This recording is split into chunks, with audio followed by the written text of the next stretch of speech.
Hi everyone, this is Lara Hammock from the Marble Jar channel, and today we're talking about giving an allowance to kids. This is part 2 of a 3-part series. Part 1 went over the basics and some general questions. In the second one, we're going to talk about how to administer an allowance with a minimum of fuss.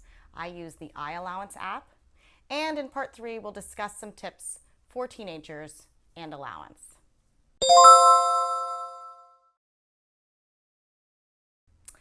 My kids were little when we started this process. They were both 5. They are now 13 and 15, and they're still getting an allowance. In fact, I think it's more important than ever. Again, I think you can start at any time. It's never too late. So I went through several methods of administering allowance before I landed on the one that's worked best for us, at least at this point. Let's go through them quickly. We started with cash weekly. At age 5, their abstract thinking was not super developed, so I decided to give them physical dollar bills. I only gave them their spend money. I kept track of save and charity balances for them. And I used to give them allowance once a week. Well, this fairly quickly became something that I couldn't sustain. Having exact change every week was a real challenge for me. So after a couple of years of very irregular allowance, I switched over to monthly ledger.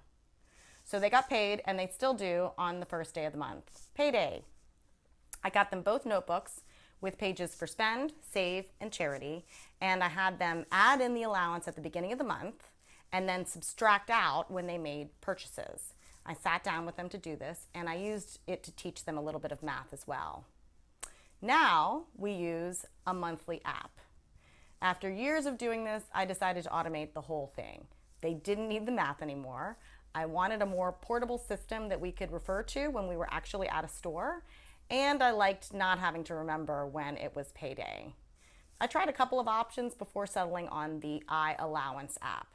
I'll include a link to that app in the description of this video. So here are some of the things that I like about iAllowance. First, multiple kids and accounts. I added in both of my kids, and then I put in 2 accounts for each one for spend and one for save. So you can go to bank totals to see the balances for both accounts, or you can go to each ledger separately. Separate charity. I chose to keep charity separate so my kids didn't start thinking that they had more money than they really had. Plus, this money doesn't really belong to them, so it's really best to keep it mentally separate. I have 2 accounts under charity, one for my son and one for my daughter. Next, automatic deposits. This is my favorite part by far. So you can set up automatic deposits. Under allowances, you can see that I added in a recurring transaction called monthly allowance. I set it to happen on the first of every month, and it deposits preset amounts of money into both spend and save accounts. I am not sure what is happening with the incorrect math total here, but I will figure that out later. Because charity is a separate account, it has its own recurring transaction that on the first of the month deposits money into both kids' accounts. Next, sync. I like that this application syncs through either iCloud or Dropbox. That means that I can use this on my iPad and my iPhone, but also that my kids can have it on their phones since we all use the same Apple ID and thus the same iCloud account. I feel pretty strongly about using the same Apple ID as your kids. If you're interested at all, I posted an earlier video on that. I haven't had great success with the syncing function, which makes me nervous. So as a result, I do 2 somewhat neurotic things. Number 1, I record the totals for each kid's account on a spreadsheet once a month. And number 2, I tend to input all transactions from one device, my iPhone, and just use everything else as viewing devices. Which brings us to parental controls. I like the fact that my kids can see their account balances on their phone, but I do not want them to be able to add or subtract funds from their accounts. I still maintain control of that. My daughter might be trustworthy in this regard, but for sure my son would sneak in a $100 deposit transaction and bury it somewhere in 2014 so that I would have to first notice and then do a bunch of digging and reconnaissance to unearth the problematic transaction. Hard pass on this. I am carrying enough around in my head without having to remember the balances of their bank accounts. Conveniently, iAllowance has nice parental controls to handle just this kind of situation. If you go into settings, which is the gears, and then you turn on parental controls, so you'll have to put in a security question that your kids wouldn't know.